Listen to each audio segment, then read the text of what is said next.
In this video, I will show you how to level up your rook in under 2 hours to max level and max renown. We will start with the skill rotation and end with the best quest paths and a brief overview which dungeons give you the most value early on, mixed with some general tips to prevent costly mistakes.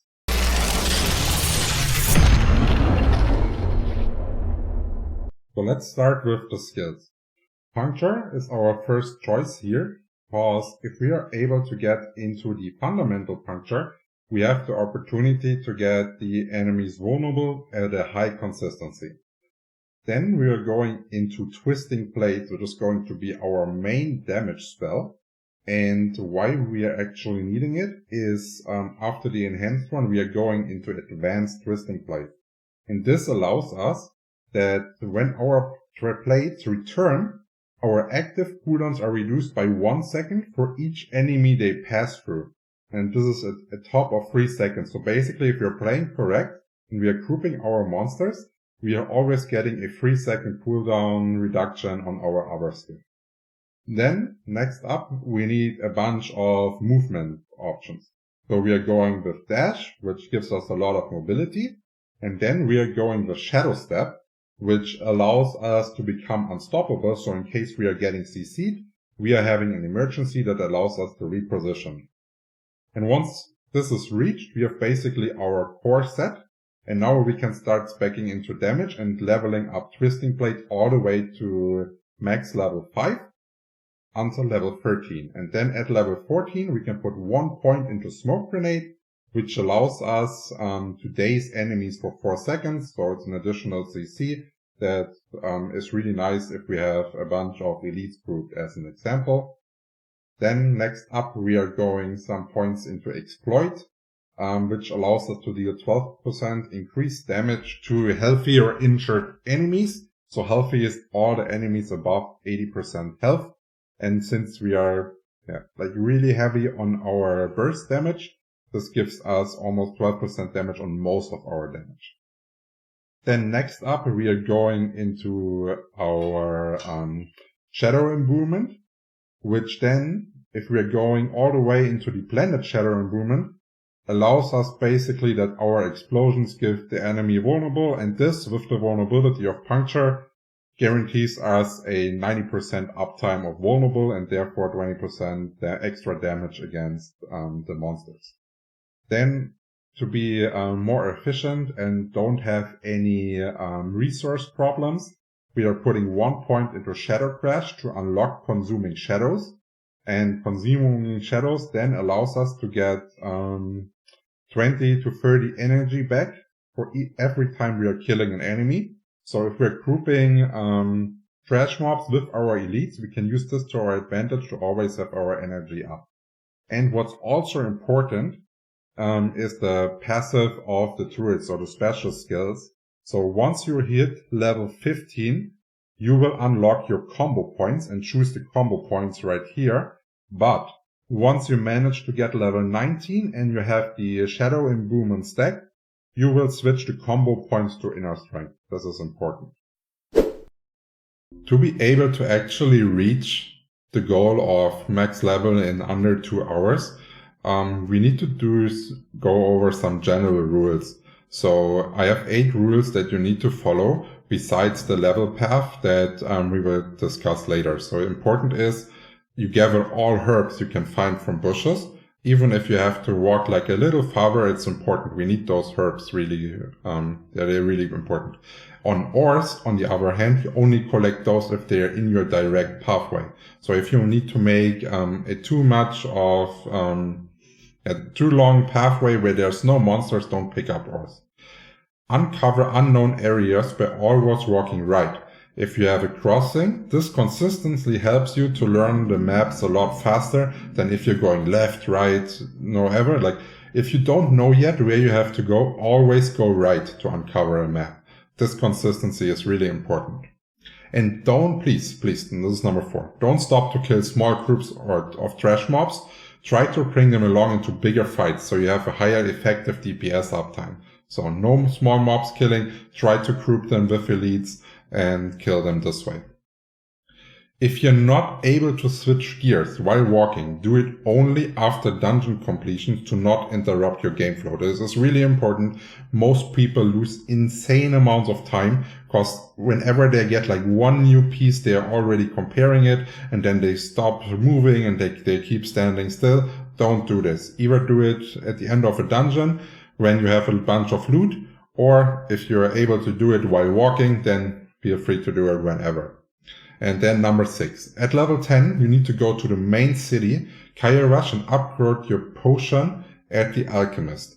So this is really important because this will give you more health. And at level 20, you go there again and upgrade your potion. And what's also important is don't forget to collect your renown rewards. You can see them on the map by pressing W. It's really important because you will get 2 additional skill points from this. This is also why the cheat sheet is going up to level 22 and not to level 20.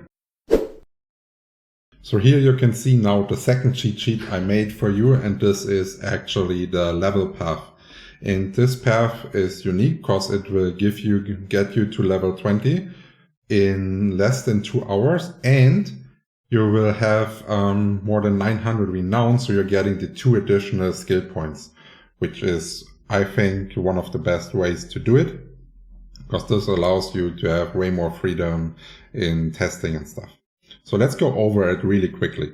The map basically has numbers on it. You just follow the numbers, which is pretty easy. If I have a circle right here, this means you actually have to go to the circle to uncover the area to get the renown. And wherever you see the E is an event. So whenever you pass by a spot where there is an E, you can do the event or look for it. Or if you're close, you can look for it. So events is something you should always take. And something else that you should always do is actually have an EXP pot up running from the alchemist. And the alchemist is here in the main town on this bubble right there.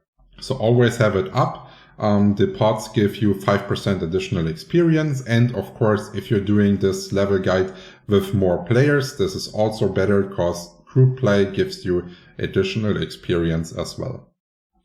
So now let's go for it. So we are starting right here. There's instantly an event and an altar. You take both. Then at 2, you're taking the next altar. Then you move all the way down here. And at number 3, you're taking the waypoint, and there's also a quest. This quest leads you all the way up to level 4 right here, where you can then finish the quest. And then you can go to 5 and finish the dungeon. Then you do the next dungeon at 6. And then at level 7, we are having an event, an altar, and a dungeon. So you complete all of those. Then you go up here and take the next altar at 8. And then at 9, we're having some more fun actually to do, because you overtake your first stronghold, you take the additional waypoint, and you take the altar, and you can complete the dungeon right here. And then I would also recommend, whenever you are at a waypoint, to recycle your stuff, so trash your items that you don't need. Then we are going up. If you're feeling really frisky, you can do a little check here and also grab the event. Then you go over here, you take the red circle, then you walk right there to number 10 and take the altar. And then you move back to number 11, you finish this dungeon, then you finish dungeon number 12 right here. Then you do dungeon number 13. Then you do dungeon number 14, and while you're walking from 13 to 14, you can check the event. You could also go from 12 to check event 13, 14. Like whenever you're close to an event, it's worth checking for it. Then right here in the circle, it's important that you uncover this area. And then at level 15, at the waypoint, you get 2 additional quests, and you can take this altar right here. Then you go back to level 16. On the way, of course, you're going to check for the event. Then at 16, you're grabbing the altar. Then at 17, it's important that you firstly finish the quest and secondly uncover the red circle right here for the renown. And as always, check for the event. And then at 18, you take the altar and finish the dungeon. And then at 19, you take the event, and also important, the campfire for extra experience. And then at level 20, you can walk past the event, You finish the quest right there. Then you move a little down here, take the altar. Then you go to the right, you take this altar. And then at 23, you can finish a dungeon, take another altar. And at 24, you finish the quest and dungeon, and you're all set. And you should be level 20 with more than 900 renown. And yeah, it's really that simple. And if you want to see this guide played, I will be streaming everything on hardcore. So you can feel free to drop by Twitch and just ask any questions that you have. And yeah, it would be nice meeting you. Cheers, guys. I really hope you enjoyed this in-depth guide for the best level up strategies. And if this is not your class, I have made guides for all 5 classes. So check one of those videos right here and enjoy the class you like the most. Or maybe if you want to test out multiple classes, this is the best way to do it. Cheers.